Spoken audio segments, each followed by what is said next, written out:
Hello, and welcome to Taylor Talks Comics Live. We are here for the second week in a row of the rejuvenation, the reboot, the relaunch of Taylor Talks Comics Live, the new weekly comic book news show that you can watch at noon on Wednesdays, noon Eastern, every Wednesday. If you can't be here live, then check out the live tab on my YouTube channel. Click on that. All the shows will be there for replay. For you at any other time. And if you're not watching this live, go ahead and comment down below. I always reply to all comments, regardless if you're here live or not. If you are with us live, though, I'd appreciate it if you would say something in the chat. We've got a couple people in the chat so far. We got James Abel and Josh Greathouse, the two moderator extraordinaires of the chat. Sorry. Whoa. Okay. Sorry. Trying to set up my second screen here so I can make sure I follow the chat. Got a great show for you guys today. We're going to be talking about the big piece of news is the change of name from Organic Price Books to Panelbound Comics. What that means, if anything of grand and dramatic importance, or if it's just a name change, whatever. We're going to be bringing on Jake from Brave and the Boys here around 12:30 or so to talk about that change to the online retailer. And howdy, Jordan McLean. Thank you for joining me, Jordan. Badger Stump. Hey, Taylor, good evening from Manchester. Thank you for joining me all the way from across the pond. Yes, so we'll be bringing on Jake around 12:30. Other things we have to talk about. We're going to be talking about a few Kickstarters. I think 4 Kickstarters total. One of them, we're going to say the best for last, Josh. Don't worry. One of them is of utmost importance, but the other ones are other Kickstarters that are of note. A couple from Image Comics, one from Clover Press. And then I hold some stuff too. I might show that off as well. And then I want to talk to you guys. So everybody in the chat, any comic book related topics, any questions, anything of that, by all means, put that in the chat. And greetings from Queens, New York. Thank you, Sergio. Josh is up first then. Oh, is that like a joke because I'm saving best for last? No, I'm going to save Josh's for last because I want to make sure that he gets the biggest spotlight. And then that J. Scott Campbell, yes. And then Josh, I'm going to have him on the show in a few weeks. I think he's launching his Kickstarter on the 25th of August. So I think the 27th is that Wednesday. I think I'm going to ask him to join us if he can. If not, then I'll do a separate pre-recorded video with him. And yes, I'll figure that out. I need to talk to Josh in the DMs about that. Can I buy your artist edition for $1? Which one? Which artist edition? Oh, Josh says I can. Awesome. Good news. I'll bring you on. It's one thing I want to do. It's one thing I always talked about doing on these shows is I want to bring on a guest for just like 10 or 15 minutes, 20 minutes, 30 minutes, whatever. And then also deliver the news. That's the kind of way I'd like the show to organically work is like I talk to you guys, just me in the chat. And then also I interview somebody where the chat can ask them questions as well. And then it's kind of like a full on awesome comic book news show for you to join in on. But I want to do some haul stuff first while we're still gathering in some people in the chat. Oh, great question, Sergio. Or is it Sergio? Which way do you pronounce it? Sergio is how I was always told to pronounce it, but I digress. How long have you been doing Taylor Talks Comics? I just got into a few months ago. I love your content. I appreciate that, first of all. Thank you so much. And I do have a lot of new subscribers coming in. So hopefully you guys are joining us. I appreciate it so much. I've been doing Taylor Talks Comics since I think 2019 or 2020 is when I started the channel. And unfortunately, I was never regular enough because I always kick myself for it. But like some of my early videos did like really well in view count, even though my production and things were just not great. And then I just was not regular enough to keep on with the YouTube algorithm. And then I've since I've been trying to fight that wave of YouTube algorithm to be more regular and things. But I've been doing it since 2019, 2020, but I'd say regularly over the last couple of years. And yeah, I love it. My goal for the channel is always to show off awesome comics that I love, to be the YouTube channel that I wished existed. And I take influences from a lot of other YouTube channels too. I don't want to act like I'm original or anything. Like Cartoonist Kayfabe, I think, was a huge influence on me making a channel from the get-go. Friends over like Near Make Edition, things like that have always kind of helped me and influenced my channel as well. But I always want to bring people in with like the Marvel and DC books, and then hopefully have people stay for the more underground or independent or smaller publisher comics as well. That's the stuff that I really like to spotlight, because I don't think that they get enough spotlight. And I love comics of all that run the whole gamut, from America, Japan, Europe, Marvel, DC, Fantagraphics, Drawn and Quarterly, self-published, and everything in between. So probably a long-winded answer. Either way is cool. Okay, I will say Sergio. Excuse me, Dana. Hey, thank you for joining me, Dana. Appreciate that. I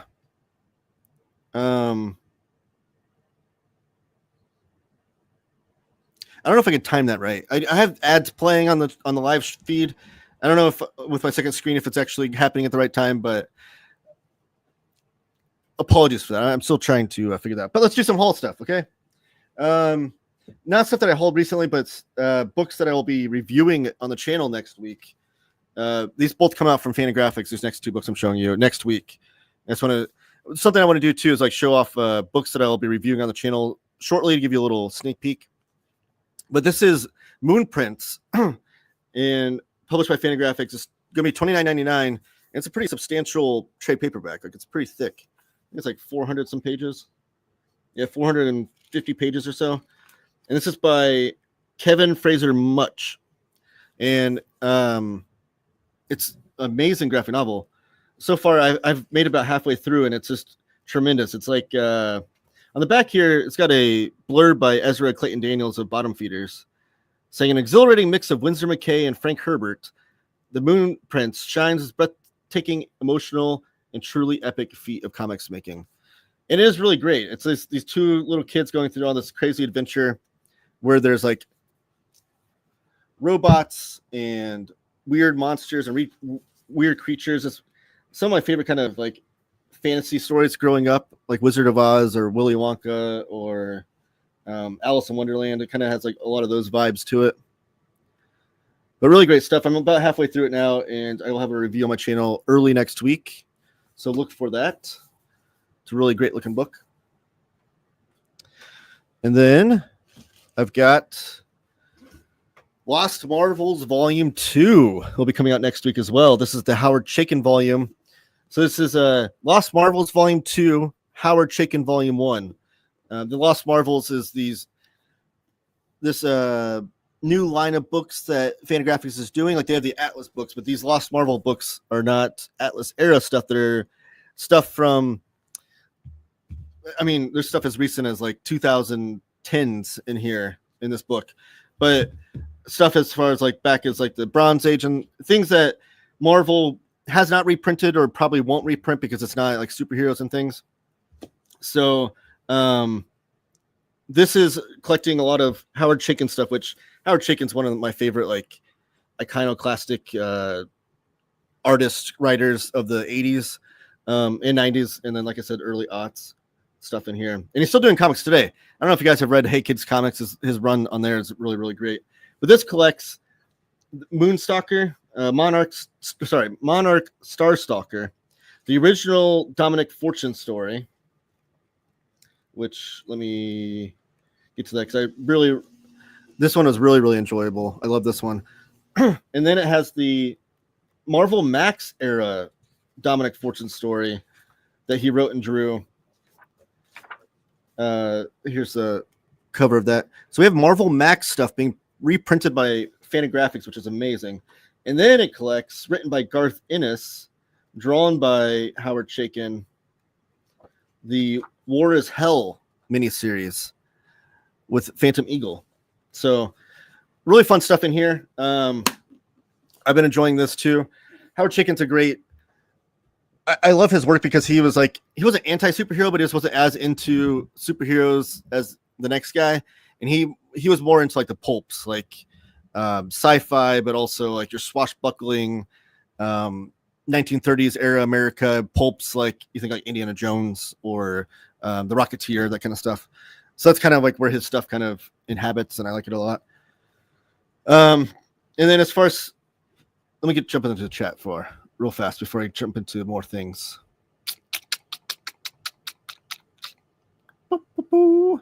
Derek, thank you for joining me. I fell in love with comics on my own, but I fell in love with manga, independent, underground, etc.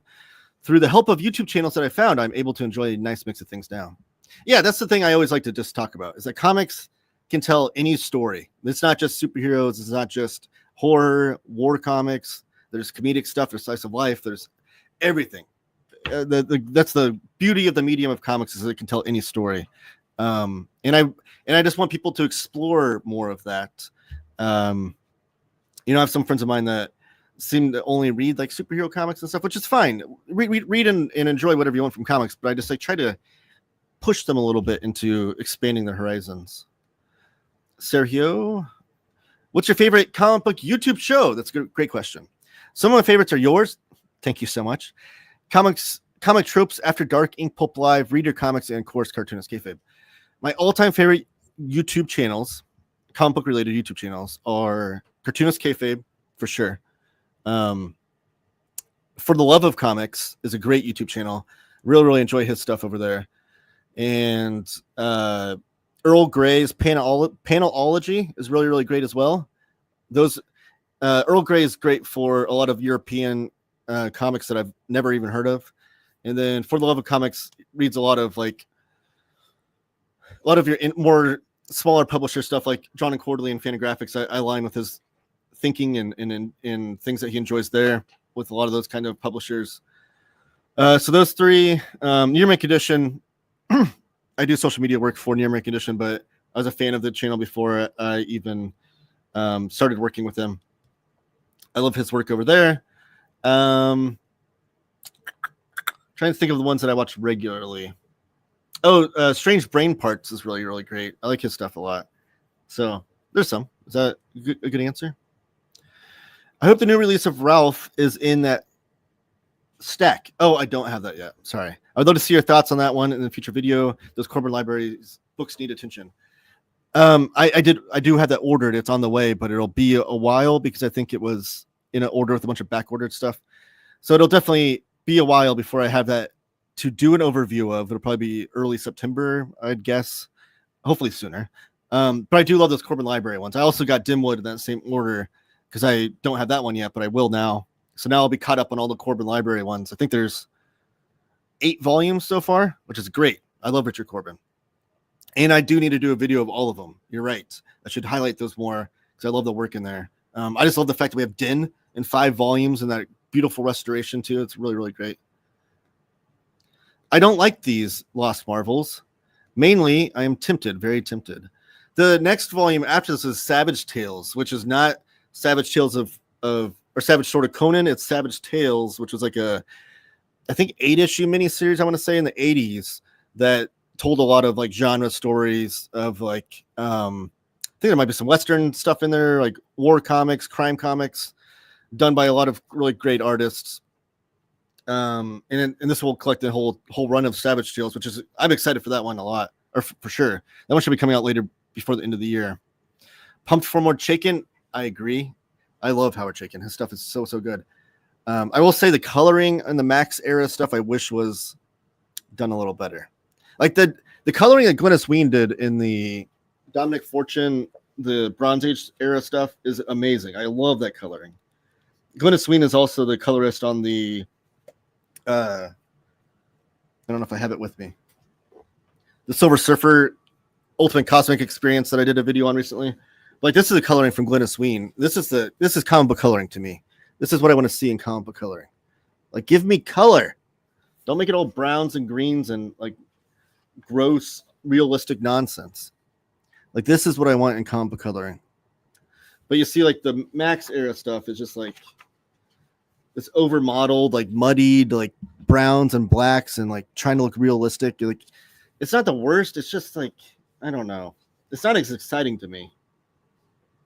And I feel like Howard Chicken's artwork looks better with the more flat CMKY type colors. Are you getting that Black Kiss omnibus by him? I'm thinking I'm going to have to, because reading this, I went down a rabbit hole of reading a lot of Howard Chicken interviews from back in the day and reading a lot of his other stuff. Like American Flag is amazing. I hope one day we get the whole run of American Flag collected. But I do have like that hardcover that I think it collects the first 20 issues, and that's amazing. And so I love American Flag. The Times Squared omnibus I still need to pick up. That came out last year or 2 years ago. I can't remember. So Black Kiss I'll probably pick up. I also want to read Satellite Sam. That's another one I've never read before that Matt Fraction wrote. I might pick up that Chicken Lost Marvels. I'm really looking forward to Black Kiss coming out. They seem polar opposite releases. Yeah, I mean, Black Kiss is definitely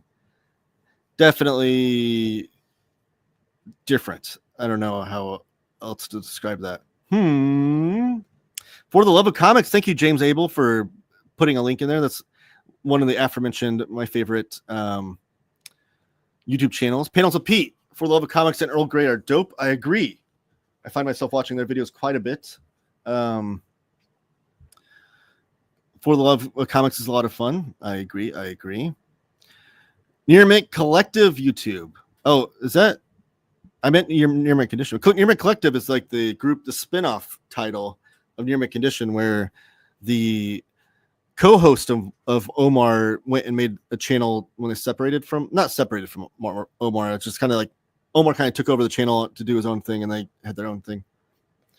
I'd recommend Matt as well. Extremely well-researched and produced comic book videos. Jordan, I don't have anything against Matt. I was just joking about his name, but it is funny that it's like Matt. He blew up. His channel blew up massively over the last few years, and I think Josh is a big fan of his channel as well. I think he just came on a time when I started just like slowing down the amount of comic book YouTube channels I was watching, because I do have that thing where I don't want to like oversaturate myself in consuming a lot of comic book YouTube content, and then have like, I want to be able to have my own original thoughts on my things. I don't want to be guided by, I don't want to copy anybody else, that kind of thing. But I do need to watch Matt's videos because I do hear he's quite amazing. Strange Brain Parts is an interesting channel. I agree. I really like his stuff. I think the music choices he uses too at the beginning and end of his videos like lives in my head before and afterwards. I love that stuff. But in the topics that he covers are usually the comics that I love, like Doom Patrol, Grant Morrison, Alan Moore, like the weirder comics that he analyzes are definitely the comics that I love. I mostly read superhero comics, mainly X-Men, Batman, Spider-Man. DWJ and Comic Tropes recommended Tokyo These Days. I read that and loved it. That was a book that changed the game for me. Tokyo These Days is great. Taiyo Matsumoto, the mangaka that does that, is my favorite mangaka. If you like his work, I recommend Ping Pong. I recommend Go-Go Monster and Tekken Kincrete. Tekken Kincrete, also known as Black and White, just got a nice reprint of an oversized hardcover. That's a really great stuff if you want to read that one. It's all that's one and done. That's one and done, and so is Go-Go Monster. And then Ping Pong is 2 volumes. There's also Cats of the Louvre that he did, which is really great. And Sunny, he did a series called Sunny, which I think is 6 hardcovers. And I've not read that yet. So I'm sure it's great because it's Taiyo Matsumoto. But I've not read that one yet. I've only read the first Din volume, but GD, it blew me away. Yeah, the ending of the first volume, it still sticks with me. Like, the ending is like, and I don't even know if I could cover it on YouTube, to be honest, but it carried me through to wanting to read the rest of the series for sure. And Richard Corbin is such an amazing artist. The dumbest name, but love Matt for great history of comic. Yeah, it's wild to me that with that name, his channel still blew up.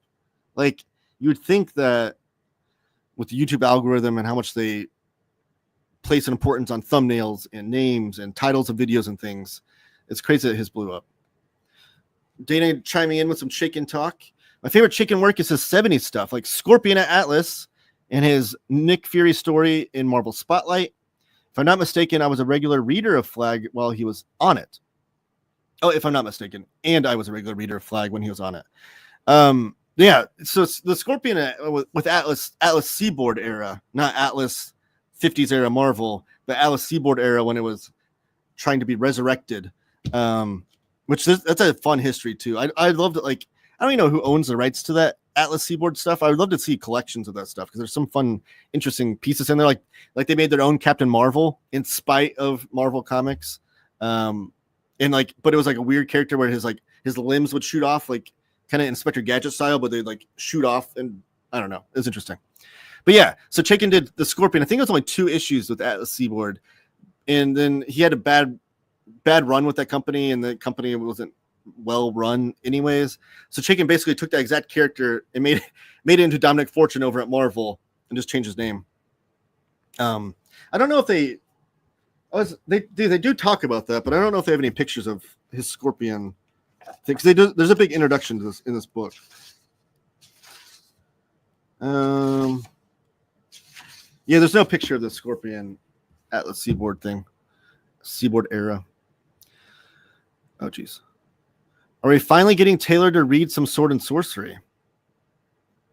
Of what kind? I'm open to it. Listen, I talk about how it's not my favorite genre, but I'm open to try things. I definitely want to read the Jim Zub era Conan. It's gotten so much hype, and I read the Free Comic Book Day issue, and I loved it. So I do want to read that. And I do want to collect the new Savage Sword of Conan trade paperbacks with the new comics they're doing. And I've read Barry Windsor Smith era Conan, and I like that. It's just not my favorite genre, but I'm open to try things like Barbaric over at, was that Vault Comics? I love that series. That's great. And Headlopper, that'd be Sword and Sorcery, right? Headlopper by Andrew McLean. I like that one. Bang Ballad of the Tiger. Of course, I have to mention that one, which we'll talk about a little bit more later. 100% agree about comic coloring. Yes, so much better. I won't lie, that dark airbrush look from the early 2000s was terrible. I agree. It's awful. I hate the era of coloring. And it was also the time of experimentation where like digital coloring was still a new technology, but there was like, it's popping up all the time and people were experimenting with things. And unfortunately, I usually have like a adherence to want to try. I want like faithful coloration of what it was originally like in the comics. But some of that stuff, I almost wish they'd recolor just because it's annoying. James messed up. Yes, he did. Near mint condition. Or maybe he was just trying to give a little, both of them look the same. Both their names look the same. They do. Maybe just try and give a little bit of props to Near Mint Collective. James, you are the internet. You never screw up. Wait. Didn't notice till Taylor said something. Oh, sorry. I didn't mean to point it out. Do sticky notes on Din. It'll be hard. I'm definitely going to have to be careful about which pages I show off on YouTube. That's for sure. With Matt, I will miss them up for months. Mess them up for months? I don't know. Nope, James still working on it.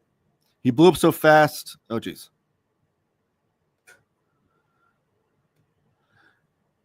Whoa. Hold on a second. The chat's messing up here. He blew up so fast, I think Chris at Comic Tropes is a bit salty about it. Both do solid video essays. I prefer more casual conversation vibe. Yeah, I did see something where Chris from Comic Tropes posted a thing where he gets a lot of feedback on his videos where they'll say like, Matt already covered this comic book and did a better job or something like that. But it's from a video that Chris did like years ago, but they don't look at the dates. So they're assuming that Chris is like following up on Matt's video by kind of copying him, but he did the video first. I don't know that to be like, I've not looked into both of those and whatever. I don't want to be part of that drama, but that is kind of crappy. I would be salty about that. I bought Go-Go Monster a couple months ago. It's really good. The boy with the bag on his head on the stairs creeped me out in a good way. Yeah, Tao Matsumoto stuff is amazing. Comic Tropes is good, but not as well produced as Matt. I've been reading much lately. Job Hunt Stress. Excellent. Barbaric is much fun. Okay, guys, I got Jake on the horn here. I want to make sure I bring him on at 12:30. I'll get to the chat though. Don't worry about that. Keep keep chatting. I'll be with you after Jake leaves, but I'm going to bring him on. What's up, Taylor? So now we have Jake in the house. Oh, let me hold on a second. Let me pull down to that, hide that comment real fast. There we go. Was it a mean So comment Jake about me? from Brave of the Boys here with an awesome Vertigo t-shirt. I love that. That's cool. Yeah, I was like, what can I do that's still DC, but a little more not DC, a little more Taylor Talks Comics, you know? Oh, yeah. I appreciate that. Yeah. So, Jake, over at, we have heard that Organic Price Books is dead and gone. Who? Oh, that? I haven't heard that name in a long time. But we do have a new hey, Badger. name in the house. We got Panelbound Comics. So, yeah. first I want to ask, what is your official title over at PBC? For the company or for me? For you, like, what's your official like job title? You know, unofficially, it's probably JP's emotional support buddy. Okay. You know what I mean? I feel like it's hard and lonely to be an entrepreneur. So I've been a lot of things. So to clear the record straight, I don't do anything with the packaging. I don't do anything with customer support anymore. I pretty much do purely marketing stuff. So I help facilitate connections with publishers.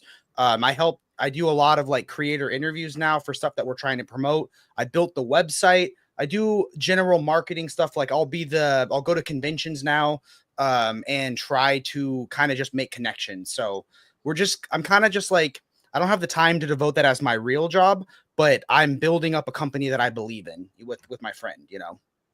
Awesome. So you don't have a job? Yeah. So if stuff is wrong, don't blame me. I'll take full responsibility. I just don't have my hand in a lot of the actual processes. Yeah, Jake's not actually even in the same state as where the warehouse is for or for PBC. I apologize. Yeah. So that's awesome. So in charge of marketing and things. Yeah. And you do great stuff, by the way. If you look over at Panelbound Comics now on I think some of the social media, has all the social media been changed yet? The titles? I believe so. Yeah. Okay. So go to Panelbound Comics on Instagram. I'll link it down below after the fact of this video. You can see the great pictures and photo work that Jake and Jordan from Brave and the Boys. Jordan's an artist, man. Yeah, it even got the attention of Image Comics, right? Skybound? Yes, yeah. So Jim, the VP of Image Comics, I always pronounce his last name wrong. Is it Viscardi? Jim I don't know. Okay, yeah, so Jim Viscardi is the vice president of Image, and he's seeing our ads because I do a lot of meta ads. So to try to target people that are into comic stuff but might not know about collected editions yet, because we're still a niche on a niche, you know. So he'd been seeing all these ads, and he was like, dude, I got to find out about this company who's making more ads than we are about our books. So that was really gratifying. Yeah. Which is awesome. I know you pointed out that like the Invincible collections, like your ads for those through Meta were huge, which I think is probably in conjunction with the TV show and people wanting to know more about the comics in it, which I love. I'm a huge fan and proponent of that. The fact that Walking Dead and Invincible both bring in people to comics for the first time, like they're both like good gateway comics. So through your ads, do you see that giant box right there? They sent me Lunar or Image sent me every format of Invincible because they wanted me to make the same video that I did for Invincible. But I was like, dude, I feel like Walking Dead has less hype than Invincible. I can't promise it'll be as big. Yeah. Because the Invincible video is my most successful video by a huge margin. That's amazing. You could add all my videos together and it's less views than the Invincible one. Which is great. Again, you know, I always talk about, I'm not the biggest fan of Kirkman as a writer, but as far as marketing and bringing in new fans of comics, I'm a huge fan of that. So I do appreciate that from. I think what made Invincible so special is that it kind of like, it's not like, if say there's a really cool Batman movie, where do you start reading Batman? There's 70 plus years, but with Invincible, there's a clear beginning, middle, and end, right? And the TV show is so awesome, which is cool. And what was really big is Lunar does like a big sale on Invincible comics once a year, but they never timed it with the TV show. This time they timed it with the TV show. So we could do a big sale with Invincible. And because there was more margin, we were able to use that for ads, and it just was a perfect storm, you know.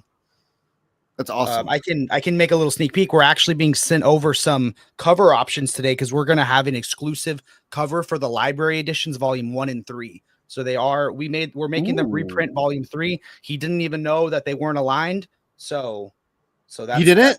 Yeah. He was like, what? Why don't they match? And I was like, that's what every collector's asking. That's amazing. But you're gonna have an exclusive PBC cover? We're going to get exclusive PBC covers for the library editions, volume 1 and 3, and 3 will be in the new style for the first time ever. Is this breaking news? This is the first time that's been mentioned? Sure. Yeah, I think maybe. Yeah, let's break news. Yeah, let's do it. That's awesome. Okay, so back to the PBC name change though. What garnered, what motivated the change of the name, and what does it mean for the future of the brand, I guess, the company? So what I'll say is that I think in order to know why we changed the name, it's important to know the history. So to summarize the history in a quick, palatable way, JP never wanted to be in this business. He, yes, the slipcase library is like the slipcase library ones are what we're getting. So JP, his wife decided she was going to buy all the Twilight books. She said, you should buy a book too. He was like, I don't want to buy a book with words. Let me buy a comic book. And he was like, wow, comic books are really expensive. So he realized that if he got a business license and bought books usually are sold by the carton, right? Like 4 or 5 omnis to the carton. He realized if he got a business license, bought a carton, sold off 4 of the 5, he could get his book for free. You know what I mean? And like, he was like that lazy weed dealer that just wants to sell enough to smoke for free. You know what I mean? Like not trying to make like money on it. Then a business grew out of his kitchen to his garage, to a small warehouse, to a big warehouse. And along the time, he just thought of a random name. He was into health stuff at the time. So he was like organic price books, right? I joke that he made the name out of a Wu-Tang Clan name generator. You know what I mean? Like it never meant anything. And he never like had the time, because when you're an entrepreneur, you're super busy to change the name or change the logo. And he was never happy with it. And now that we realize that like we can't beat certain competitors on price if they have a distributor margin, if they're a monopoly, you know what I mean? Mm-hmm. So what can we do unique to ourselves that's different? So we've been reaching out to publishers to try to get exclusives. We've been reaching out to comic book creators, we're trying to like circumvent distributors and go straight to the actual source, right? And our first official exclusive was the Clover Press, who are friends at Clover Press. We love those guys. We got our own exclusive slipcase version of the Marvel art of Tyler Kirkham, who's one of JP's favorite cover artists. I guess he does interiors too, but I think he's famously well known as a cover artist. And the thing that bothered JP is that now that we're doing exclusives and our logo is on a book, he didn't want to see a logo of a name he wasn't proud of. Now, my take on things is I'm into the nerdy analytics of the internet. And the problem is you need keywords in your name that tell what your business is. We want to be ranked with comic book stuff and not organic food or health books or diet books. So from a purely nerdy SEO side, we wanted a name that would rank higher for what we actually did, which was comic books and graphic novels. So it was we wanted a name that we were proud of, and a name that, because he didn't want to have this awesome exclusive version with a logo that he was embarrassed by, and I used it as an excuse to overhaul the website. So if you go to the new website, keep in mind, this is our first week. So there was a little couple kinks, but I think it's way smoother, way faster, and should be a way better experience. Yeah, I'm gonna show off the website while you're still on here in a second. So did the Tyler Kirkham book have the Organic Price Books logo on it, or has that not come out yet? It does have the Organic Price. It will have unless they're able to change it, because I don't think the book's been printed yet. So maybe they'll able to swap it out. But it should have the OPB logo on the slipcase. I will say, having the PBC logo is nice. I like it a lot. It was designed by David, right? Yes, David. So David is our in-house artist, and he really, really did a good job. I think we wanted something that looked more boutique and more premium, The old logo, I think, was fun, but it looked like it was slapped together pretty quickly. Yeah, it's clean. I like it a lot. I think it'll look great on t-shirts. Yeah, a black t-shirt with that PBC logo. I would love to wear one on the show if you get those made up. Merch, man. But and having that on the back of a book would be really, really nice. So exactly, So the PBC logo will be on the Invincible books. I don't know the specifics of that, but certain ones that we're working on, some of them should have our logo if it's exclusive to us, and going forward they'll have the PBC logo. Awesome. I'm not sure every exclusive how that works, because everyone has different rules. And I know I heard a lot of feedback and saw in the comments and things people were concerned that, like, does this name change mean anything as far as my pre-orders go, or Yeah, ordering my all books? pre-orders are gone. Gift cards. I'm just kidding. No, it's a completely seamless change. You can even still. I always joke we're not Elon Musk. You could still call us Organic Price Books, and we don't care. You know what I mean? Like, Yeah. so you can search Organic Price Books, and it'll redirect you to the new website. All your pre-orders will still be there. Reward points will still be there. Gift cards still work. It was just. Think of this as just like a facelift, you know, like we're having our hot girl summer where we got to like level up to what we wanted. You know, this is all the stuff we would have wanted to do from the beginning, but he didn't have the time when he was alone doing this on his own, you know, or the resources. He didn't have you at the beginning. Yeah. Yes. And like for me, like I asked myself if I had complete control, which I did, of the website. Because like I remember when I first started, if you went to OPB's website, it was like all these pop-ups would come at you all fast, and it was terrible on mobile. And I was like, I gotta get a job just to get rid of those pop-ups because I hated it as a customer. You know what I mean? So basically, I just asked myself, if I was still a regular customer, what would my dream website look like? And I think I'm really proud of what I was able to do. Well, let's take a look at it then. I'm going to share my screen here and look at the new website that was designed by Jake. Let me bear with me here. All right. So this is the new website.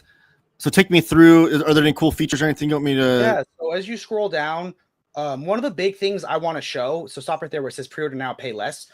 A lot of people don't understand, and it's our job to market it better. But at Panelbound Comics, if you pre-order books before FOC, not only are you guaranteed your copy in your cover, I mean, a meteorite could happen or something. So, but you're usually guaranteed your copy, but also you pay less and you get reward points. So a lot of people look at our prices for books that have already come out and think we're a little more expensive, but books are more cost effective. So that's like there. We'll show you.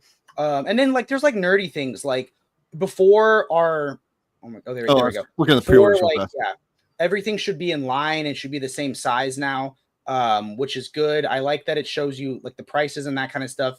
There you go. That's the Tyler Kirkham book. If you want to see our exclusive, if you scroll up one, a little bit. Yeah, there you go. That's it. That's the regular one. This is the maybe we don't. Do we not? Oh yeah. Scroll down. I think that one down below is ours. This one of Venom by Dick Tracy. Maybe we don't have our exclusive up yet. I don't know why. Maybe we have to wait till the thing's done. But yeah, no, ours has a different cover. Here's the Rat God by Richard Corbin. We're just talking about his awesome books. Heck yeah, dude, those look wild.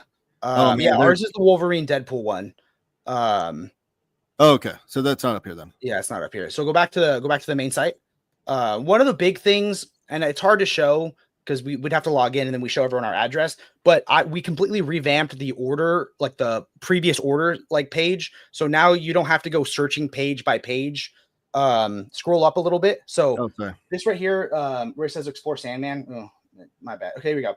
So this main thing is going to show like curated lists. So one of the big things is save with bundles. All of these are bundles that you can, if you click where it says save, these are a big thing that we're proud of. So one thing that we're working on growing is our bundle system. So if you buy these, you get a heavily discounted price on full sets of books. So it's a great way to get a full series. You get a better savings and we save on shipping, frankly. So anytime that all the books in a bundle are in print and there's some sort of wiggle room on the margin, we do our best to sell full bundles of things. So that's one thing that we're trying to promote more of. Now I've got to ask, because there is there are some discount codes that I have on this channel. Taylor Talks Comics will save you money, $2. But also $2. Sorry, but the TTC ship it together will be 4 or more books. So does that count for the bundle, or does the bundle count as one item? So someone asked me that. I don't know if there's a bundle with 4 books, but I believe if you buy a bundle, I believe if your total cart has 4 books in it, whether that's 3 from a bundle and an additional book, you should get the 5% off. Well, here's a bundle of Sandman 1 through 5. Yeah, let's throw it to the cart and see if your thing works. I actually don't know. I should know this. I tried to get, I want to buy those bookends so badly, but they're like $3,000. And I was like, JP, we need it for a marketing expense. And he was like, hell no, you're not spending $3,000 on, the bundle counts as one. Okay. Yeah. That's what Josh says. But you're already getting a massive discount. You're basically getting some of the books for free. So the main thing is we want to on the homepage, we want to rotate and show different curated collections. So in October, we'll show horror books because a lot of times people are only aware of what's new. So if there's something like there's a cool Superman movie, we're gonna have a Superman collection and things like that. So like this Superman must-have comics. Yeah, and then those are all curated lists that I've made of books that I recommend and descriptions. So the main thing I'm proud of is that look, every photo is in line. Before, different things were like different sizes. So everything should be, unless it's a photo that me and Jordan took individually, but it's still cropped down. So I just think everything looks a lot more consistent, you know. For sure. No, this looks beautiful. It's smoother for sure too. Scrolling through, way smoother.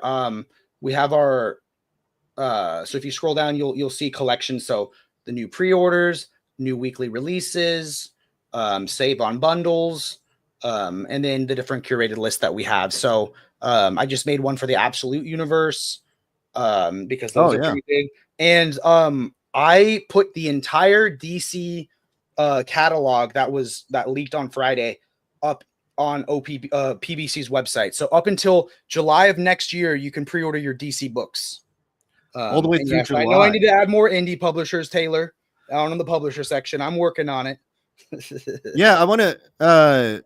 I know you talked to me and Omnibuddy. We need to get that together. Yes. Like we talked about doing a show. We'll talk more off air on that. I don't think the fantagraphics one works for some. Oh, is it working? Okay, cool. It does. There's 3. I had to check it out for myself because you know. But no, we're working. It's just being that I input everything manually. If a book's in print and you really want it, I can put it up. Okay, so Badger Stump's question at 943. We don't control the international shipping rates or the conversion rates, but click where it says USD. One thing that's cool now is you can change the currency to whatever your local currency is, and it should tell you before you buy everything what everything comes out to. People get upset because it's more expensive, but that's none of us. We don't set any of those prices. We just it's all done by Shopify's conversion, the shipping rates that we have. And I always tell people, international tax, we don't get that money. Shipping rates, we don't get that money. We don't set any of that stuff. So sometimes it's not cost effective, but at least now you can see ahead of time what everything comes out to because we do ship globally. Yeah, I saw somebody also asked, are you shipping to Canada? Which I think you already are. Yeah, but I just can't guarantee that it'll be the most cost effective option versus a local Canadian website. But some people do. We should ship to Canada because it's listed now. Which I appreciate your honesty in that too. Like you guys aren't trying to just get people's money. You want to be honest about maybe it's the most cost effective. Yeah, and at the end of the day, like I don't think people understand there's not a lot of other businesses where the standard price is a 50% discount. You know what I mean? So there's so little margin. If we sell a book, to be fully transparent, we might make $5 profit if everything goes well with the sale. So it's not like we're trying to like make our money up with shipping. We don't get the shipping rates. We don't get the tax rates. It's not us. And Renee, I hate the countdown, but we will fully label when sales. We also have to pay. It's a third-party app. There's all these like little features that like if you don't know how to code, it's a third-party app, and I don't like them. But we'll let you know clearly when sales begin and end. You're getting a lot of that like bomb countdown on things that would say when a sale ended. Thank you so much, guys. Yeah, and we hope to do more bundles. I will say we get a lot of questions. Will there be more Marvel bundles? And frankly, probably not, because out of all the publishers, Marvel gives us the least margin, the least. But you'll see more Image for sure. And Image and DC give us much more margin than Marvel does. Yeah, and that's the important thing too, is to note is that especially like IST, the big name competitor, they are like it might be in stock.com as long as you get it within 7 days.com, right? right. But they're like a huge, like we're talking like a mom and pop place versus like a McDonald's. Like they're like, and massively. To be fair, they're a monopoly because they're owned by the distributor Lunar, which is like they're able to sell books at a way that if us or cheap graphic novels, we would lose money, frankly. So we try to make sure that you get it up with packaging. Okay, let's go back to the website one more time. I want to show one last thing. Go to any product page. like any book. Hold on. This is something that was I think helpful for a lot of people to see. So just go to any random book page.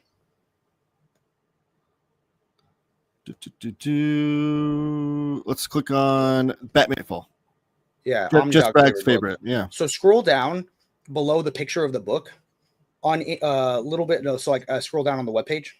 Oh, there we go. A little bit more. Do you see where it says shipping preference? So now, if you're someone that doesn't like peanuts, you can choose what shipping preference you want. If you want bubble wrap or inserts, that way, if you are someone that's not a fan, the thing is, a lot of people do like peanuts, and it's a lot of people hate them. So now you can choose your shipping preference, which I think is something none of the other sites offer. Who doesn't love Charlie Brown? Yeah. Or the song kicked in. Josh, that is a good idea. I did put about the trade paperback bundles. We lose money on this, but I've put every compact classic and every Marvel Premiere Edition on our website. I know that other publishers, and I can't say what I know, but other publishers are going to start coming out with their DC compact classic version. The problem is that's like a loss eater. That's like a Costco chicken where, but if it gets someone else new to our website, or if it gets someone to buy their first comic book, a $10 All-Star Superman, and then they come back and buy the Absolute Edition, that's something that we're willing to do. I haven't thought about bundling like a bunch of the compacts together or a bunch of the Marvel Premiere Editions together, but we do. That is a good point that you recommend. What about not even those kind of trade paperbacks, but like JLA, like they're doing like the JLA by Grant Morrison era. Like in those, you mean like they're I would call them thickies because they're not like, they're like DC's complete collection, right? Right, but what about bundling like those together? Would that be? That's also a good idea. Again, all the reason I don't think that we have those yet is that if you go to any of the bundle pictures, they're taken at my house. You know what I mean? Like they're my own personal copies that you're seeing, and I just don't have any of those. But if people think that's a good option, I'll order them and we'll put those bundles up there because we want to. Even if we don't make money, or even if it's just a wash, if we're starting someone new in the hobby, that's something that we're willing to do because we know they'll come back, And Super Laugh Art, I think we're good. JP owns the trademark to what we have, so there was no issues. But yeah, so I think we should be okay. Yeah, we have the rights. I think typically with legal issues like that, since you're in two completely different spaces, like selling comic books versus boxing, I think you're okay. Yeah. Now, if you were to start like a fighting league within Panelbound Comics, you might have some issues. Hey, if you watch that video of me packaging my own order, I felt like a premier boxing champ. Oh, there you go. Boxing in another fashion. I like it. Yeah. And Josh is here with the copycats. I did compact before it was cool. And Josh has a Kickstarter coming up. I know you shared it on your social media, which is awesome. We're going to talk about that a little bit later as well. Is there anything else you want people to know about PBC or the name change or the future of PBC? Is there anything exciting on the? I would just say that 90% of, I feel like, or like almost everybody has been super supportive of our company. There definitely is a loud, angry minority that has their feelings with us as a company. All I'll say is that no single company is perfect. I strongly believe that in a hobby this small, competition is a good thing for the end consumer. So at least we're trying to innovate and do different things, you know what I mean? And I just hope people give us a chance, because there definitely are some angry people that are not fans, and that's their right. But I just feel like I've never felt in any other industry that I've worked in like such tribalism to one specific website, when I feel like you should do what's best for you as a consumer. Give us a shot. That's all we ask. Give us a shot. And if you're happy with our service, keep using us.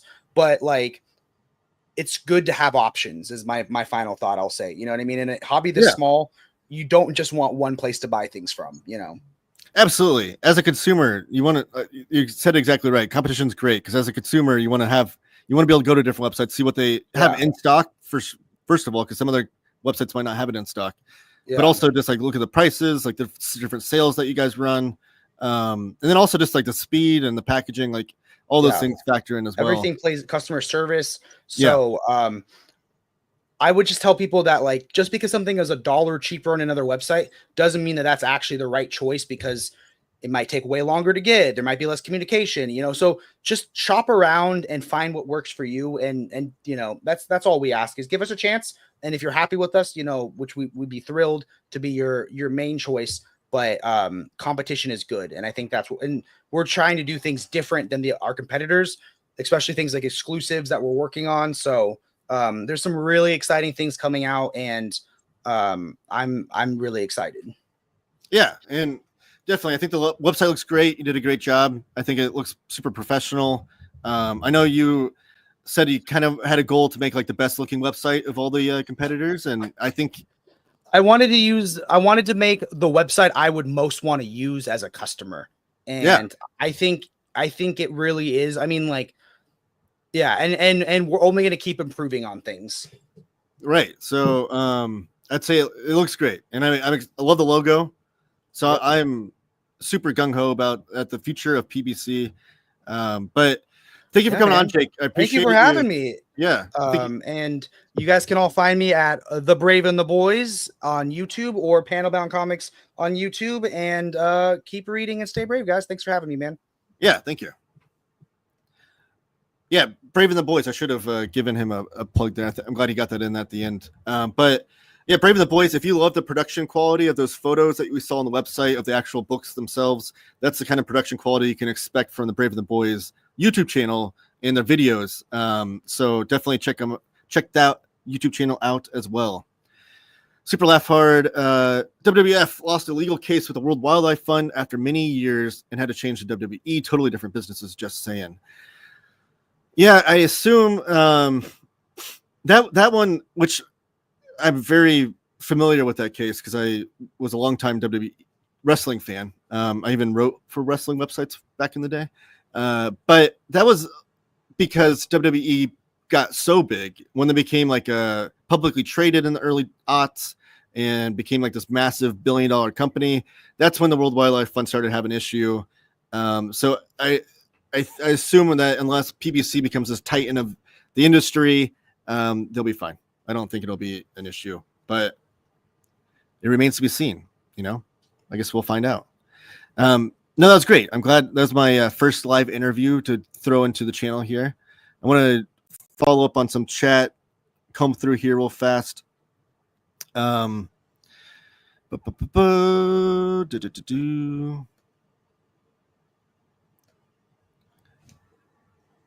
hope I answered all your questions while Jake was on there. Why is my screen messing up here? There we go. Trying to get to before he came on. Barbaric is so fun. I agree. And I know is it Moretti? Michael Moretti? Is he the writer for Barbaric? I know he said initially that his goal for Barbaric in the universe was to make like a Hellboy type universe. He wanted it to be this big, expansive thing that grew over the years. And I hope he does. I hope he has that ability. I do own the Heroes Comics release of Headlopper before Image got it. That's awesome. I did see that Andrew McLean's working on Volume 5, by the way. We need some library editions of Headlopper. The Baxter era coloring was pretty awful too. Yeah, there's some bad errors of coloring in comics for sure. I hate that the price we pay for awesome older artists working in the modern age is god awful coloring. Yeah, which was one I talked about this last week was the John Byrne X-Men Elsewin comic books. I'm excited to see that those have good coloring. That's one of my big concerns. Hey, Renee. Hola, Taylor. Welcome back to the live stream. Josh, really, really miss you. Headlopper is goated by Fear Monarch. Thank you for joining me, Fear. I agree, though. It's great stuff. Time to ban Renee, our friend Tyler. I keep saying Taylor. Oh, I've been called Tyler more times in my life than Taylor, believe it or not. Like all throughout school growing up, like always called Tyler. I respond to Tyler. Unfortunately, I don't like the name Tyler for myself, but if someone yelled Tyler in public, I would turn my head. Bat Cato, they're saying hello to Jake. I like how Jake is Garth from Wayne's World with Reebok. A great reference there. Wayne's World is an amazing movie. This is a lot of OPB, PBC stuff. Any plans for shipping to Canada? All right. Whoa, jeez. Let's go to. All right. Hope they have continued success with the new brand. I'm lucky to have a great LCS. Get most of my books secondhand, but affordable online retailers are essential to the community. Yeah, I agree. I agree so much. As a consumer, you want to have options for sure. Nope. WWF tried to sue exclusively use the name, even though the World Wildlife Fund existed first. The McMahon lost the case. Simple. The Mike, whatever his name is lost on the case. Then Mike, whatever his name is. Yes, but they had like an agreement for so many years that that WWF wouldn't use their name in certain venues and certain places and certain products or something like that, and that's where they got confuddled, and then they grew so big that the World Wildlife Fund fought them, and but water under the bridge at this point. To finish off my hauls though, real quickly. So I got Witchcraft. This is a book coming out from Fantagraphics by Sol Otero. This will be in October, and it's gonna be a spooky read. Sol Otero also did a book called Mothballs, which I did a video on. If one of the moderators wants to link that for me. So I was super stoked about this. Mothballs was actually, fun fact, the first book I reviewed, got a review copy of for Fantagraphics. So a little bit of a nice bit of trivia there, I guess. But Solotero's a great artist. I love Mothballs, and I'm excited to read this because it is about witchcraft. So it's a little bit of a spookier read. And her artwork is really, really splendid. Speaking of coloring, her coloring is tremendous. So this will be out in October. I got this in the mail yesterday. Shout out to Ian Chalgren. This is one of the most amazing things I've received in the mail.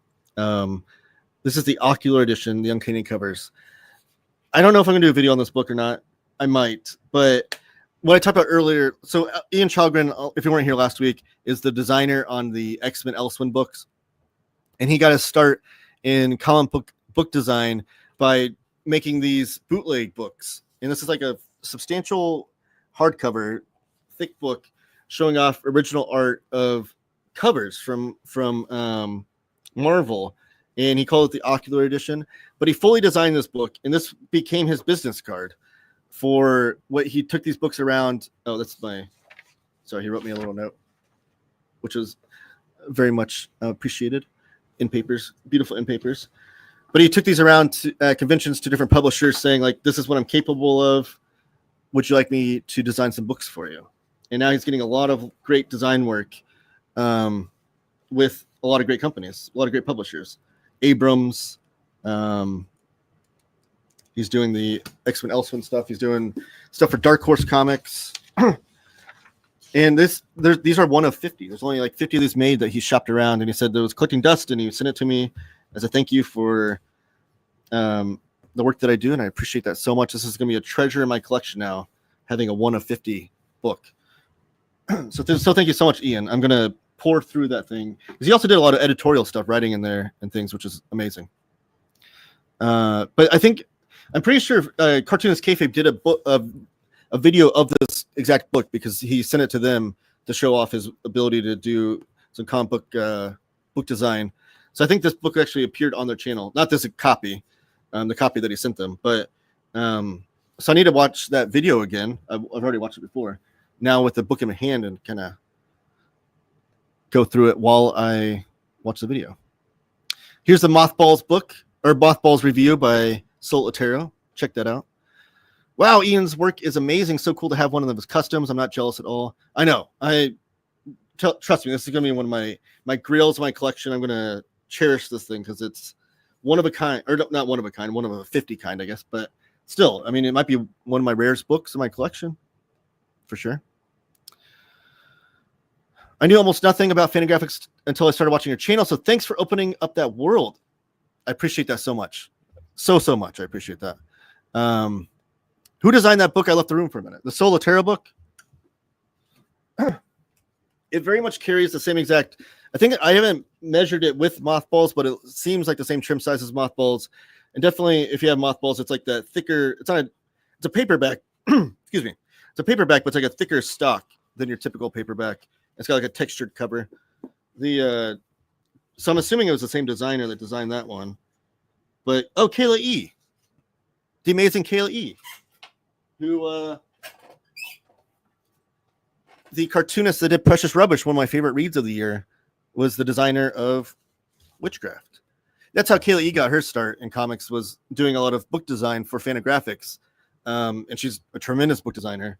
But Precious Rubbish is a must read for sure. I have a video on my channel showing off Precious Rubbish. Again, one of my favorite reads of 2025. Also have a channel or video on my channel showing off my favorite reads so far of 2025, going through the first 6 months of what I've read. And then this was an amazing haul. I got 5 issues of Taboo magazine that I've never owned these before. There were 10 issues released of these back in the day. This was Steve Bissett's anthology, Steve Bissett of like Swamp Thing fame. And I got issues 4 through 9. So I still need issues 1 through 3 and then the Especial issue. But these are amazing collections. The custom one. Sorry. That was Ian Chalgren. You can find him at Ian Chalgren, Chalgren, on Instagram. He's the guy that's he's designing the X-Men Elsewhere books and also designed the Switchblade Shorties for Ed Piskor, his posthumous release. And he designed the Art of Spider-Man Dark Horse book, oversized hardcover, which is getting a follow-up, the Art of Fantastic Four, like Kirby era Fantastic Four. And the new reissue of the Origins of Marvel Comics reissue. He designed that as well. Great book designer. But yes, Taboo magazine and these anthologies, and I love it. They're like all different paper stocks too. I'm always a sucker for that when books have different paper stocks. There's so much great stuff in here. This is where From Hell was originally serialized, where Lost Girls from Alan Moore was originally serialized. There's a lot of good Spain Rodriguez and S. Clay Wilson in here. And Mobius did this first cover. Like, what a great looking Mobius cover. You don't see him do horror too often. And they have like front and back covers, and they're like thick. These are thick anthologies. Like, just take a look at the spines. So I need to get the full collection because people have asked over the years if Steve Bissett would reissue these or reprint them in some sort of collection. And because Steve Bissett's so awesome, there's even some Charles Burns in here. Like, look at that stuff. All the stuff was owned by the creator, so he doesn't really have the legal rights to reprint this thing. So if he wanted to reprint these, he'd have to go to each and every creator and get the permission for it. But even some stuff that I've never heard of, like Jarhead by Jeff Nicholson. Yeah, Jeff Nicholson. Like, I've never heard of this cartoonist, which is one thing I always love about comic book anthologies is like you come for like the big names like the Charles Burns, the Alan Moore, the Eddie Campbell, but then you like leave fans of Jeff Nicholson. And who's this? Who did this one? This looks pretty awesome. Short story by Marnik and Elfison. I don't know this person either. But like, that's some really great artwork. And these like fully like these are just like inspiring, like it's like trade paperbacks too. Like, there's great book design, like great in papers on them, great table of contents. They feel like the best looking zine you've ever seen with some editorial things written in here by Steve Bissett. So I'm excited to pour through these. These will definitely be featured on my Spooktober 31 days of horror comics in October. I'll be showing these off. I don't know if I'm going to do like, I haven't decided yet. I'm trying to still track down the other 4 volumes I'm missing. I haven't decided if I'm going to do like a volume by volume video or just one video showing off all of them. I don't know. But yeah, definitely excited to pour through those. Awesome. I've been pouring through Taboo lately, compiling Charles Byrne material. Jordan, yes. The Charles Byrne stuff in here, which I haven't looked, like I just got these, so I haven't looked through to see if that Charles Byrne stuff has appeared anywhere else or if it's like, this is the only place this has appeared.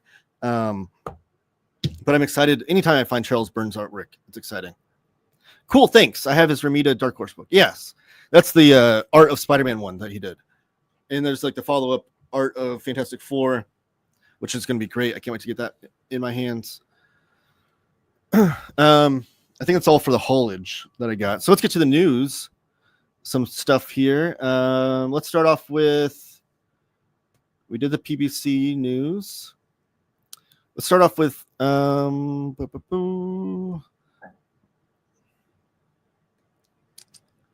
this was announced at San Diego Comic-Con, but I didn't talk about it last week or on the video that I did. I did a breaking news video going through the DC catalog that Jake was talking about earlier. So this just didn't come up because I left it off for whatever reason. But it is big news, though. Saga Book 4 Deluxe Edition. We have the cover art released here. Looks wonderful. It's going to match the other 3 that we received.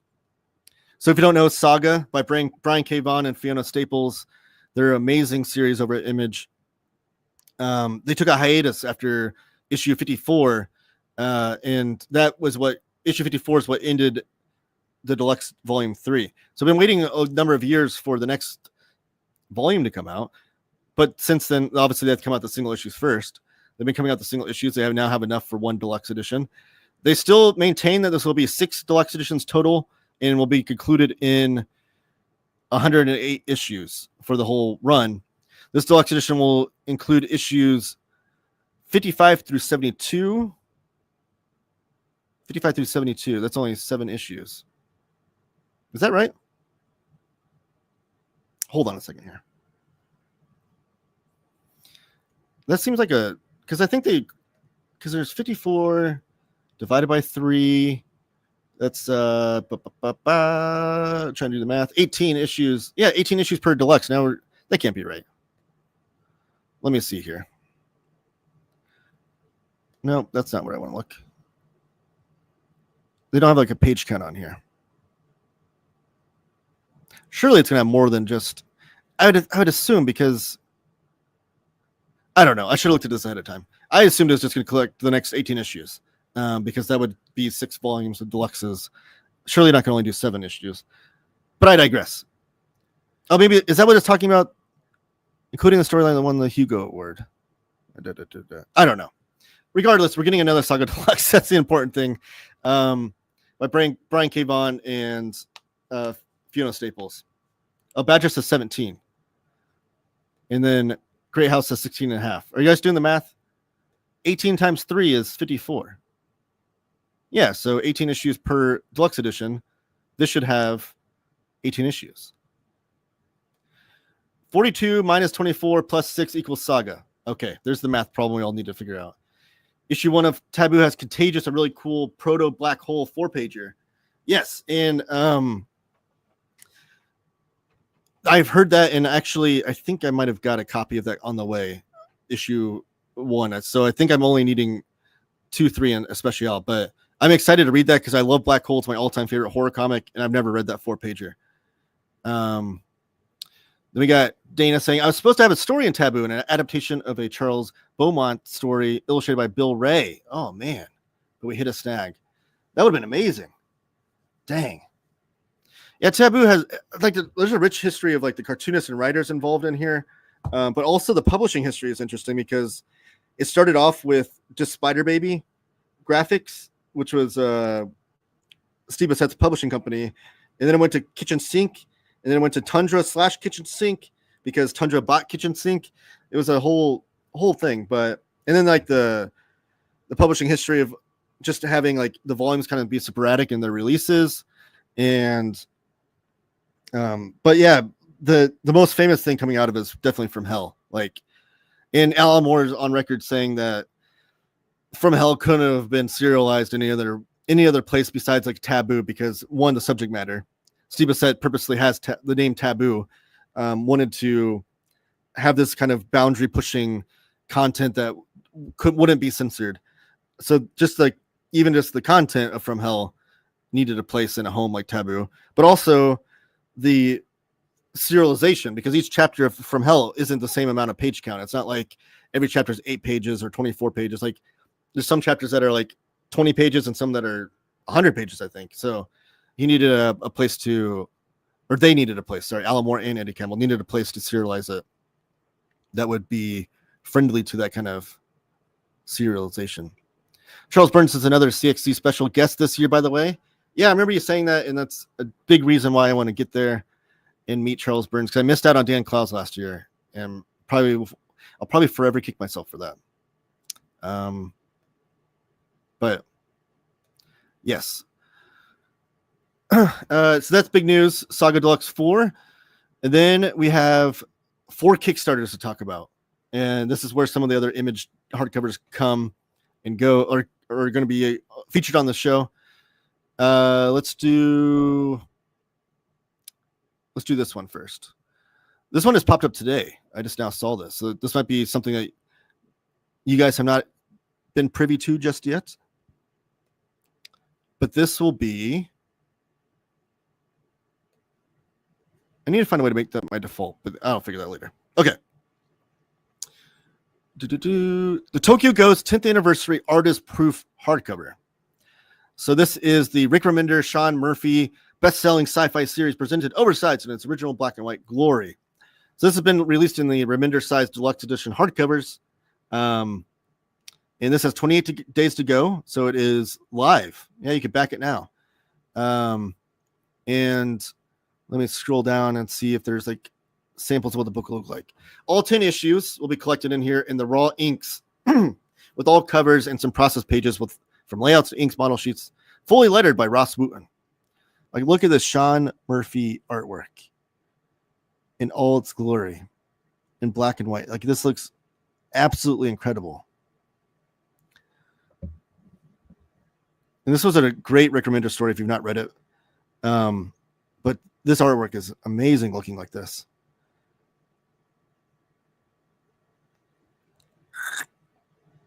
Yeah, definitely speechless.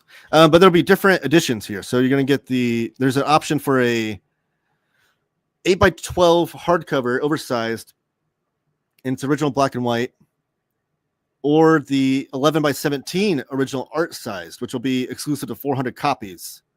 So you can see the differences there. So the one on the left is still oversized. 8x12 is still an oversized edition.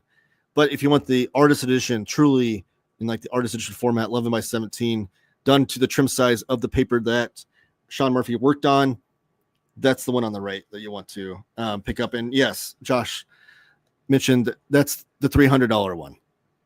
It's $300, so it's definitely expensive. But the 8x12, which I think might be paperback, if I'm not mistaken. Let me see. Well, let's just go to back this project and see what it does. There's a digital edition for $40 if you want that. No, it is a standard proof hardcover. Okay, so for $120, you get the standard proof hardcover, which I think is the 8x12 edition, right? Yeah, 8x12, $120. And then 11x17 edition, there's still 325 of those 400 available. Only 75 have been taken so far. That's still available. That'll be $300 for that one. And that is Tokyo Ghost. The next one to share will be Danger Girl, J. Scott Campbell's Danger Girl. And this one is not live yet. It has a notify me on launch thing there where you can bookmark it so you get a little notification whenever it does go live. But this will be the J. Scott Campbell Danger Girls Artist Edition through Skybound, which I think it says through Skybound, but I think it's Act 4. Act 4 Publishing, which is Scott Doombeer's company I talk about all the time. Scott Doombeer is the proprietor of the Artist Edition over at IDW and now has his own publishing company called Act 4, which will be publishing their books through Skybound via Image. It's kind of a mouthful there. But yeah, here's the Danger Girl Artist Edition. If you sign up for the official mailing list, you can get a exclusive enamel pin. So that's cool. And I do love this. This is amazing. What a flex. Artist Edition is a trademark of Act 4 Publishing.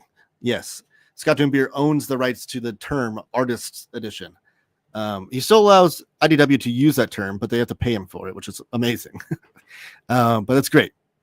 So Danger Girl's the next one. And then this one I'm super excited about. The Amazing Spider-Man Stan Lee and John Romita's classic comic strips collected in a new softcover slipcase. This will be through Clover Press. These have been printed before through the Library of American Comics, I believe, in these nice looking hardcovers, but they're way out of print. If you try to look them up on eBay, like you'll see how crazy out of print they are. But these look amazing. And shout out Curtis from the Epic Marvel podcast, who has the Epic Marvel Epic Collectors Marvel Facebook group, and also frequently features on Near Mint Editions shows to talk about Epic collections. He is on the team that's going to be restoring these and designing these books and things. So shout out to Curtis for that. Amazing stuff. They'll be doing 4 or 5 volumes? 4 volumes. And here's the cool thing. So these will be paperbacks, but they're going to come in slipcases. So if you own any of these newspaper strips, they're usually landscape format because that's the way that the newspaper strips, like 4 or 5 panels, horizontally. So that's the best format to carry these in. But they'll be in slipcases, so when you put them on your shelf, they'll store vertically. And they are soft covers, so I don't know what the price point will be on these. I'm excited to see what that will be. Hopefully something pretty affordable. But these slipcases look great too. I love the giant character faces on it. In the books themselves, you have Kingpin on one, you have Kraven on another, Mysterio on another, and then who's that character on the first one? I forget his name, but still great stuff. This is Stan Lee, John Romita, so the 2 gentlemen that did Spider-Man post Steve Ditko leaving the book. And then I got one more Kickstarter to show off, but I'm going to wait for a second. The 2 gentlemen that did the Spider-Man book after Steve Ditko left. Great stuff on that book. I haven't read these newspaper strips. I've read a little bit of them because I have the artist edition that collects the first 2 years. I have a video on showing that off on the on my channel, showing off the artist edition of the newspaper strips. But I'm excited to be able to sit down and read all of them. I think I would only collect the era of Romita though, probably, because this newspaper strip ran from 77 all the way through I think 2005 or something insane. It lasted forever. I don't even know where it was put because none of my local papers carried it. But Stan Sakai was the letterer on it for a number of years. Stan Sakai of Usagi Yojimbo fame. Larry Lieber did a lot of it. Stan Lee's brother. So, is that the lizard? That's not the lizard, is it? Maybe am I having a brain fart? He has like a human chin, though. I think that's the other character that looks like the lizard. Am I crazy? Maybe I am. I'm going to lose all my credibility here with this. But let me go through the chat and check out what you guys are saying. $300 artist edition is brutal, though. It is. It's very expensive. Here's the link to the Tokyo Ghost Kickstarter. Tokyo Ghost is gorgeous, but really expensive. Love his art. He is weird about his Kickstarters. Sean Murphy. Oh, they are always expensive. Hell yes for JSC. J. Scott Campbell. Here's the link to the J. Scott Campbell Danger Girl Kickstarter. I knew nothing about the ASM project. Wow. Yeah, I'm excited for it. Clover Press is the right company to be doing it for sure. Here's the link to that. And that's not been launched yet. So that's the notify of launch link that he's got there. Same, this is going to be expensive. Haha. I hope since they're paperbacks, they're a little bit cheaper, but I guess we'll see. I have the artist edition of the Spidey newspaper strips. Can't go wrong with Romita. Yeah, that artist edition is amazing. It's huge too because it's a landscape sized artist edition. It's oddly, I don't even know. It might be down here actually because I don't have it doesn't fit on my shelf properly. Maybe I do have it upstairs somewhere. I don't know. It's a weird, awkward book because it's landscape sized, but it's artist edition, trim sized. Put some respect on the doctor's name, Dr. Kurt Connors. And then here's the highlight, the main event of the Kickstarters that we're going to go to. Bum, bum, bum, bum. Drum roll, please. While I bring this up. Bang, Ballad of the Tiger. So check this out. This is coming August 25th is when it launches, and it'll be going until September 25th. This is Bang, Ballad of the Tiger, Volume 3 from Josh Greathouse, who is in the chat with us today. In most days, he's one of our moderators. We appreciate it so much. But this will be volume 3, Kung Fu Fantasy. Instead of a guy with a sword, this is a woman with a boot. So yes, it's wacky, fun Kung Fu Fantasy. Sword and sorcery is a genre that Josh always touts it as being. Maybe one of the few sword and sorcery comics that I enjoy, perhaps. But this is a notify me of launch as well. Let's scroll down and look at some of the artwork here. High concept. Bang did not sign up for this. Neither did young Eddie. Yasmin did. Using their strengths and grit, they will discover what it means to be their own person in this hard story of monsters, empires, ancient evil, and kung fu. So this is some of the artwork you can see here. And if you want to read it digitally, it is available digitally, but these are for physical editions, which you're going to want this in your hands. And I'm assuming, Josh can correct me if I'm wrong, I'm assuming that this also will have available volumes 1 and 2 in like a bundle of sorts, or maybe you can order volume 1 with volume 2 if you only are missing that volume and you already have volume 1 or what have you. I'm sure you'll have add-ons and things, and hopefully some other good fun goodies. I don't know, but we will find out. I mean, Josh can chime in here in the chat, and I will certainly make you privy to that. Here you go. You can read chapters 1 through 16 for free here. joshgreathouse.com/comics. Read the first 16 chapters for free digitally. See if it's your thing or not. See if you enjoy it. And you can definitely put that on your list. Put your little bookmark on there to notify you on the launch. Yes, volumes 1 through 3 will be available. So they'll have Josh will have a nice catch-up bundle there for you to catch up on if you read those free chapters and you want all 3 volumes in your physical form. But I'll have Josh on, I think it's going to be August 27th. I'll get with him to hammer that out for sure. August 27th will be 2 days after the launch date. So he'll have like the 25th to launch, a couple days, get the buzz going. And then 27th, we'll launch it. We'll talk to him live on the show to talk about everything that makes it great. And I'm going to actually do my video for Bang the Battle of the Tiger volumes 1 and 2 on that Monday. So that video will drop on Monday, the 25th with information about the Kickstarter.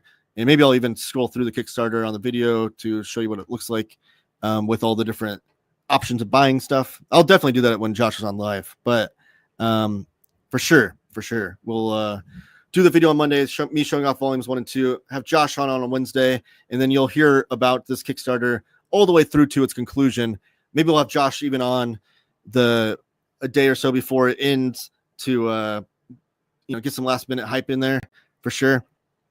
I definitely want to support Josh. He supports me in everything I do, and I want to support him. He's a great cartoonist. He's a friend, awesome writer, awesome cartoonist that needs more of a bigger spotlight on his work. So I'm happy to do that. That's the point of this channel. So, Kickstarter's taking a lot of my money this year. Awesome stuff, Josh. Thank you for all the support. I'm nervous about this, but I got high hopes.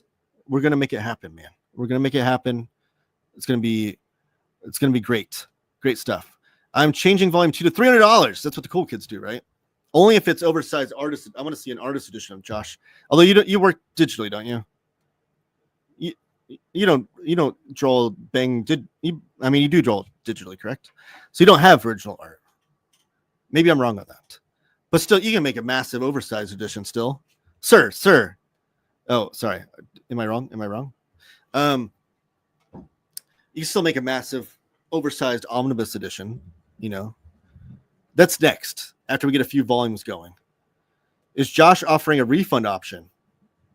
Perhaps. I work digitally, but I have pencils and inks and make it 11 by 14. So I'll talk to you about this when you're on the channel. I want to know more about the process. Like do you do like your thumbnails digitally and then you blow it up and then do the pencils and inks on it on paper? I'll talk to you about that later because I'm fascinated by that. So I want more details on that. But the important thing to know is that August 25th, you can back the Kickstarter by Josh Greathouse for Bang the Battle of the Tiger Volume 3. And you'll have volumes 1 and 2 available to you as well if you're missing out on that. And then J. Scott Campbell's Danger Girl, Tokyo Ghost 10th Anniversary Artist Edition, and Amazing Spider-Man newspaper strips by John Romita and Stan Lee will all be Kickstarters that are coming out in the future. And I'll probably talk about those too as they launch and as they go on. I'll definitely talk about Josh's, of course, but they're the ones as well, and see how they're doing and things. Bad Stump, I am greedy. You're like an evil mastermind. But I think that's going to be it for the show. I'm going to do my last minute plugs for my stuff. Feel free to drop some more comments in the chat. I'll address the last bits of the chat after my plugs. But again, next week, I'll have the Howard Chaykin Lost Marvels overview. I'm going to have the Moon Prince by Kevin Fraser Much. This will be also an overview that comes out next week. And I'll have some other videos on my channel throughout the week. Make sure you subscribe, give the video a thumbs up. Comment down below if you're watching this after the fact. I always reply to all those comments. And thank you so much. I appreciate it. Thanks, Taylor, in the chat. Of course, we're here to support you, Josh. You support me. It's the least I can do. But thank you so much. Thank you guys for watching. Thumbs up, comment, subscribe, all that jazz, and keep talking comics.